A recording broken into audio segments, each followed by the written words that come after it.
Head की, जो एक 60 साल का आदमी है जिसका सर लोहे से भी ज्यादा मजबूत है। बचपन से ही आयरन हेड और उसके भाई बहन को उनके मास्टर ने ऐसी ही खतरनाक कुंफू ट्रेनिंग दी है।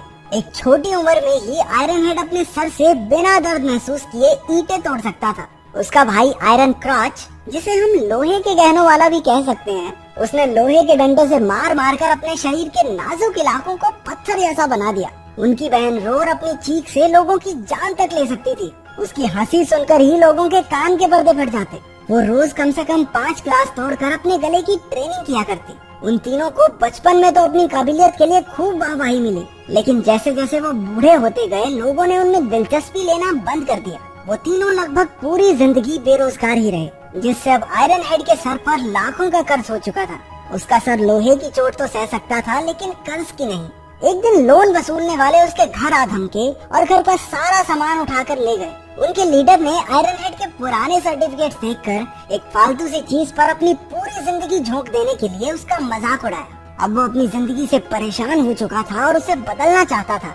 60 साल की उम्र में वो नौकरी ढूंढने बाहर निकल गया। उसने सड़क पर कुछ छोटे मोटे गुंडों को आपस में पैसे बांटते देखा। इतने पैसे देखकर आयरन हेड हैरान रह गया और उसने भी उनके ग्रुप में शामिल होने की ठान ली। वो उनका पीछा करता हुआ उनके अड्डे तक जा पहुंचा। राइकर नाम का एक गुंडा उसे बाहर फेंकने ही वाला था कि उनके लीडर जाई ने उसे रोक दिया और कहा कि अंकल की बात सुन लेने दो भाई। लेकिन जब उसे पता चला कि ये 60 साल का बुढ़ा उनके ग्रुप में शामिल होना चाहता है, तो वो जोर जोर से हंसने लगा। आयरन हेड ने उनसे अपनी ताकत दिखाने का एक मौका मांगा, लेकिन उन्होंने उसे बाहर भगा दिया। रात को आयरन हेड की बेटी उससे मिलने आई, लेकिन वो एक खुददार आदमी था जो अपनी बेटी से पैसे नहीं लेना चाहता था। अगली सुबह उसने फिर से जाई के गुंडों को सड़क पर देखा।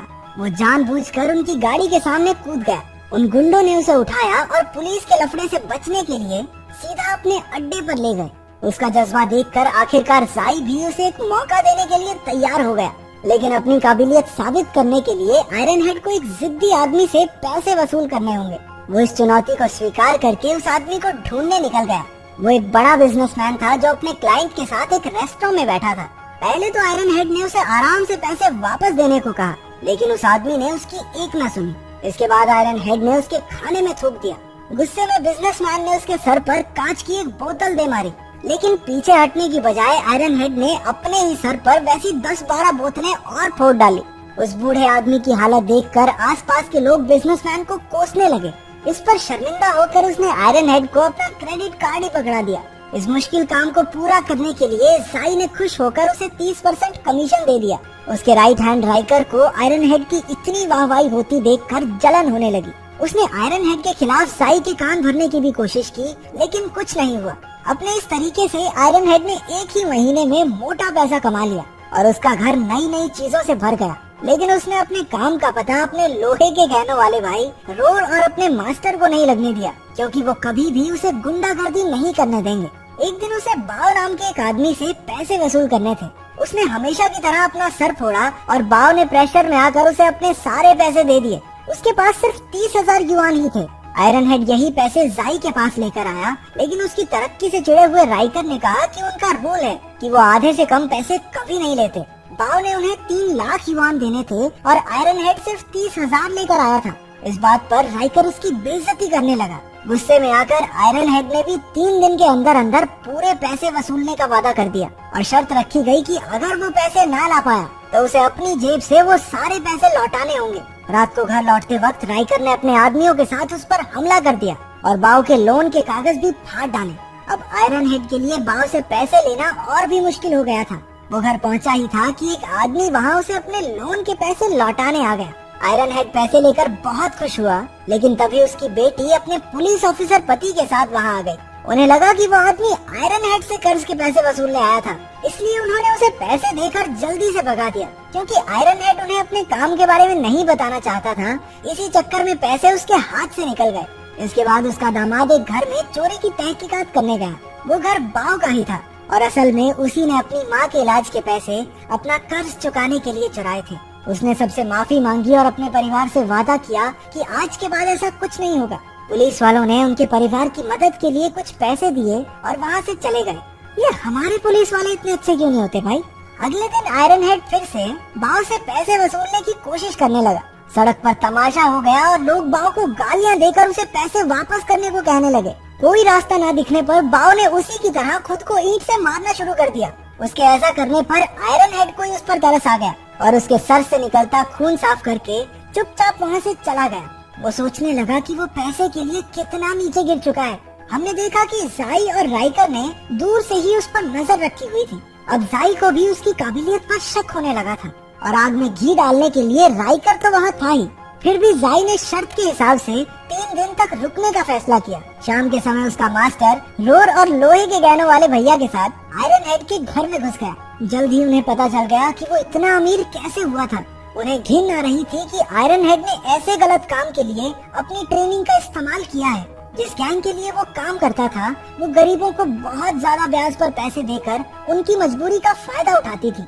आयरन हेड अब बेहद शर्मिंदा हो चुका था। वो चाहता था कि धरती उसे जिंदा निगल ले। उसने अपने कमाए हुए सारे पैसे टेबल पर रखकर कहा कि आज के बाद ऐसा कोई काम नहीं करेगा। लेकिन जब उन्होंने देखा कि इस काम में तो अंधा पैसा है तो वो तीनों भी उसके साथ जुड़ गए। सारी उम्र लोहे का शरीर बहुत बना लिया, अब उन्हें लोहे का बैंक अकाउंट बनाना था। वसूली के वक्त मास्टर आयरन क्रॉच के गहनों को हथौड़े से पीटता, जिससे डरकर सभी कर्जदार झट से पैसे लौटा देते, क्योंकि उन्हें गोटियों पे हथौड़ा नहीं खाना था। इसी तरकीब से उन्होंने एक ही घंटे में हजारों युआन कमा लिए। लेकिन बाव अब भी बाकी था। उसने कहा कि उसके पास बिल्कुल पैसे नहीं है, लेकिन वो लोग कहने लगे कि घर तो है ना, बेच दे इसे, पर लोन के पैसे तो वापस करने पड़ेंगे।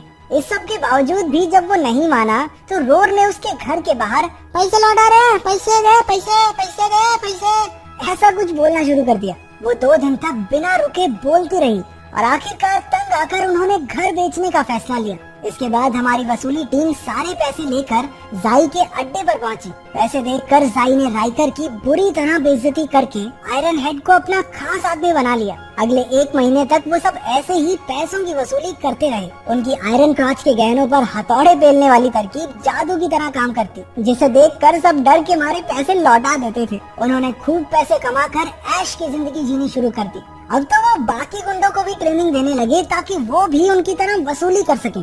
आयरन हेड ने अपने बर्थडे पर शानदार पार्टी रखी। तभी जाई ने सबको बताया कि गैंग का सबसे बड़ा बॉस यान शहर में आ चुका है। उसने आयरन हेड, जाई और बाकी गुंडों को अपनी कार में बुला के आगे का प्लान बताया। प्लान ये था कि अब वो लोग कॉलेज स्टूडेंट्स को भी लोन दिया करेंगे। यान उन बच्चों की मासूमियत का फायदा उठाना चाहता था।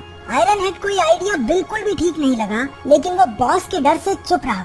अगले दिन उन्हें कॉलेज की लड़की से वसूली करने जाना था। आयरन क्रॉच के गहने टूटते देख तो वो बहुत डर गई। जब आयरन हेड ने उन गुंडों को लड़की की मजबूरी का फायदा उठाते देखा तो उसे बहुत शर्मिंदगी महसूस हुई। इस बात को अपने दिमाग से निकालने के लिए वो अपने पोते के साथ कुछ समय बिताने चला गया। उनका पूरा परिवार एक क्रूज शिप पर 1 हफ्ता मजे मार के आया। उधर गुंडे उस कॉलेज की लड़की से कहने लगे, बस राइकर भैया के साथ 1 रात गुजार लो, सारा लोन माफ। गैंग के एक मेंबर लिंग ने इसके खिलाफ आवाज उठाने की कोशिश की, लेकिन उसके बॉस ने उसे धमकाकर साइड कर दिया। उधर ट्रिप पर आयरन हेड और उसका परिवार एक बीच पर घूम रहे थे जब उन्होंने बाव की माँ और उसकी बेटी को देखा। उनके पास अब रहने की कोई जगह नहीं थी। बच्ची ने अपने परिवार की इस हालत का जिम्मेदार आयरन हेड को बताया। इस बात पर आयरन हेड की नाती और उस लड़की में झड़प हो गई।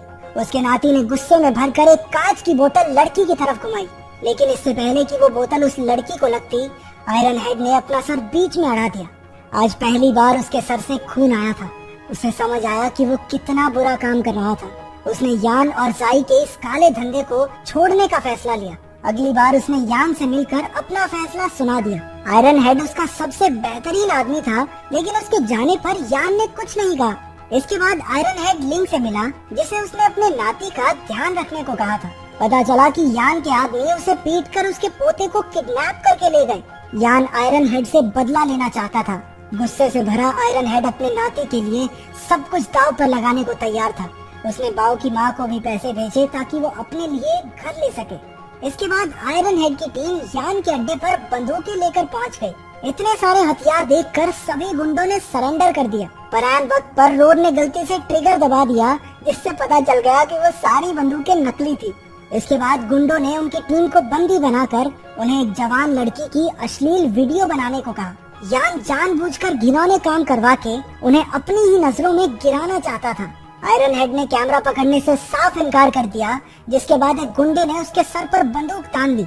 लेकिन इससे पहले कि वो गोली चलाता, पुलिस ने उनके अड्डे पर रेड मार दी। उन्हें गैंग के काले कारनामों का पता चल चुका था। आखिरकार पुलिस ने यान, जाई और सभी गुंडों को गिरफ्तार कर लिया।